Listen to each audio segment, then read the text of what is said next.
ಏಮಸ್ ಕಿಚನ್ಗೆ ಸ್ವಾಗತ. ಇವತ್ತು ತುಂಬಾ ಸುಲಭವಾಗಿ ಬದನೆಕಾಯಿ ಪಲ್ಯ ಮಾಡ್ತಾಯಿದ್ದೀನಿ. ತುಂಬಾ ಚೆನ್ನಾಗಿರುತ್ತೆ. ರೊಟ್ಟಿ ಮತ್ತು ಚಪಾತಿಗಂತೂ ಸೂಪರ್ ಕಾಂಬಿನೇಷನ್ ಅಂತಲೇ ಹೇಳ್ಬೋದು. ಅಷ್ಟೇ ಕ್ವಿಕ್ಕಾಗಿ ಕೂಡ ಮಾಡ್ಕೊಬೋದು. ಒಂದು 1/4 ಗಂಟೆ ಸಾಕು ಅಷ್ಟೇ. ಬನ್ನಿ ಇವಾಗ ಅದು ಹೇಗೆ ಮಾಡೋದು ಅಂತ ನೋಡೋಣ. ನಾನಿಲ್ಲಿ ಬದನೆಕಾಯಿನ ಕಟ್ ಮಾಡಿ ತೊಗೊಂಡಿದ್ದೀನಿ. ಇದಾದ ನಂತರ ಒಂದು ಬಾಣಲಿ ತೊಗೊಂಡಿದ್ದೀನಿ. ಅದಕ್ಕೆ ಸ್ವಲ್ಪ ಎಣ್ಣೆನ ಸೇರಿಸಾದ ನಂತರ ಇಲ್ಲಿ 3 ಹಸಿಮೆಣಸಿನಕಾಯಿ ತೊಗೊಂಡಿದ್ದೀನಿ.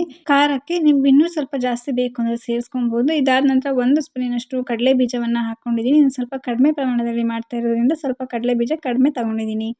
ಇದು ಸ್ವಲ್ಪ ಕೆಂಪಗಾದ ನಂತರ ಒಂದು ಬಟ್ಲಿಗೆ ಸೈಡಲ್ಲಿ ತೆಗೆದಿಟ್ಕೊಂಬಿಡಿ.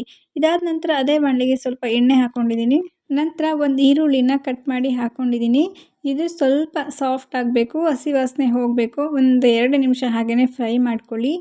ಫ್ರೈ ಆಗ್ತಾ ಇಲ್ಲಿ ನಾನು ಮಿಕ್ಸಿ ಜಾರನ್ನು ತೊಗೊಂಡಿದ್ದೀನಿ ಸಣ್ಣದು. ಇದಕ್ಕೆ ಫ್ರೈ ಮಾಡಿರೋಂಥ ಕಡಲೆಬೀಜ ಮತ್ತು ಹಸಿಮೆಣಸಿನಕಾಯಿ ತೊಗೊಂಡಿದ್ದೀನಿ. ಇಲ್ಲಿ ಮತ್ತು ಕಾಯಿನ ಹಾಕ್ಕೊತಾ ಇದ್ದೀನಿ. ಫ್ರೆಶ್ ಆಗಿರೋ ಕಾಯಿನ ಕಟ್ ಮಾಡಿ ಸ್ವಲ್ಪ ಹಾಕ್ಕೊಂಡಿದ್ದೀನಿ ಅಷ್ಟೇ. ಮತ್ತು ಸ್ವಲ್ಪ ಕೊತ್ತಂಬರಿ ಸೊಪ್ಪು, 1 ಸ್ಪೂನಿನಷ್ಟು ಜೀರಿಗೆ ಕೂಡ ಹಾಕ್ಕೊಂಡಿದ್ದೀನಿ. ಇದನ್ನು ರುಬ್ಕೊಂಡ್ಬನ್ನಿ ನುಣ್ಣಗೆ. ರುಬ್ಕೊಂಡಿದ್ದಾದ ನಂತರ ಇಲ್ಲಿ ಈರುಳ್ಳಿ ಕೂಡ ಸ್ವಲ್ಪ ಸಾಫ್ಟ್ ಆಗಿದೆ. ಇದಾದ ನಂತರ ನಾನಿಲ್ಲಿ ಬದನೆಕಾಯಿನ ಸೇರಿಸ್ಕೊತಾ ಇದ್ದೀನಿ. ಎಣ್ಣೆಯಲ್ಲಿ ಹಾಗೆಯೇ ಒಂದು 5 ನಿಮಿಷ ಫ್ರೈ ಮಾಡ್ಕೊಳ್ಳಿ.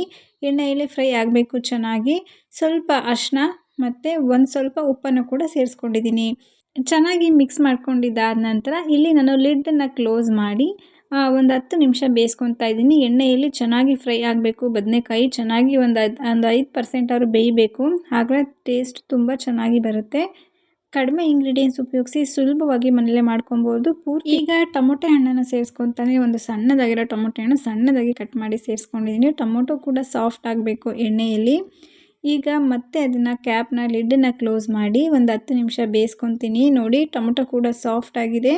ಬದನೆಕಾಯಿ ಕೂಡ ಒಂದು 0.5% ಆಲ್ರೆಡಿ ಬೆಂದೋಗಿರುತ್ತೆ.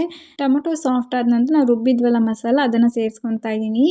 ಇದನ್ನು ಸ್ವಲ್ಪ ನೀರು ಹಾಕ್ಕೊಳ್ಳಿ. ಮಿಕ್ಸಿ ಜಾರ್ಗೆ ಸೇರಿಸ್ಕೊಂಡು ಸ್ವಲ್ಪ ನೀರು ಹಾಕ್ಕೊಳ್ಳಿ. ನಮಗೆ ಪಲ್ಯ ಬೇಕಾಗಿರೋದ್ರಿಂದ ಸ್ವಲ್ಪ ಕಡಿಮೆ ನೀರು ಉಪಯೋಗಿಸ್ಕೊಬೇಕು. ಜಾಸ್ತಿ ನೀರಾದರೆ ಅದು ಸಾಂಬಾರು ರೀತಿ ಆಗೋಗುತ್ತೆ. ಸ್ವಲ್ಪ ನೀರು ಹಾಕ್ಕೊಂಡು ಇದನ್ನು ಚೆನ್ನಾಗಿ ಬೇಯಿಸ್ಕೊಳ್ಳಿ. ಇದು ಕೂಡ ಒಂದು 5 ನಿಮಿಷ ಬೇಯಿಸ್ಕೊಳ್ಳಿ ಅಷ್ಟೇ. ತುಂಬ ಚೆನ್ನಾಗಿ ಬರುತ್ತೆ ಪಲ್ಯ. ನೀವು ಎಕ್ಸ್ಪೆಕ್ಟೇ ಮಾಡಿರಲ್ಲ ಆ ರೀತಿ ಅಷ್ಟು ಟೇಸ್ಟಾಗಿರುತ್ತೆ. ಈಗ ಎಲ್ಲ ಬದನೆಕಾಯಿ ಬೇಯೋವರೆಗೂ ಕೂಡ ಚೆನ್ನಾಗಿ ಮಸಾಲ ಕೂಡ ಬೇಯೋವರೆಗೂ ಬೇಯಿಸ್ಕೊಳ್ಳಿ. ಬೆಂದಾದ ನಂತರ ನಾನಿಲ್ಲಿ ಕೊನೆಯಲ್ಲಿ ಸ್ವಲ್ಪ ಕೊತ್ತಂಬರಿ ಸೊಪ್ಪನ್ನು ಹಾಕಿ ಹಾಗೆಯೇ ಕೈ ಆಡಿಸ್ತೀನಿ ಅಷ್ಟೇ. ತುಂಬ ಚೆನ್ನಾಗಿ ಬಂದಿದೆ ಗ್ರೇವಿ. ಅಷ್ಟು ಚೆನ್ನಾಗಿರುತ್ತೆ. ನಮ್ಗೆ ಇನ್ನೂ ಸ್ವಲ್ಪ ಗ್ರೇವಿ ಜಾಸ್ತಿ ಬೇಕು ಅಂದರೆ ನೀವು ಇನ್ನೂ ನೀರು ಹಾಕ್ಕೊಬೋದು. ನೋಡಿ ಫೈನಲಿ ರೆಡಿಯಾಗಿದೆ ಪಲ್ಯ. ನೀವು ಕೂಡ ಖಂಡಿತ ಒಮ್ಮೆ ಈ ಥರ ಟ್ರೈ ಮಾಡಿ ನೋಡಿ. ರೊಟ್ಟಿಗೆ ಸೂಪರ್ ಕಾಂಬಿನೇಷನ್ ಅಂತಲೇ ಹೇಳ್ಬೋದು. ಟೈಮ್ ಇಲ್ಲ ಅಂದಾಗ ಪಟ್ ಅಂತ ಮಾಡ್ಕೊಬೋದು. ಈ ರೆಸಿಪಿ ಇಷ್ಟ ಆಗಿದ್ರೆ ಸಬ್ಸ್ಕ್ರೈಬ್ ಮಾಡಿ, ಸಪೋರ್ಟ್ ಮಾಡಿ. Thank you for watching.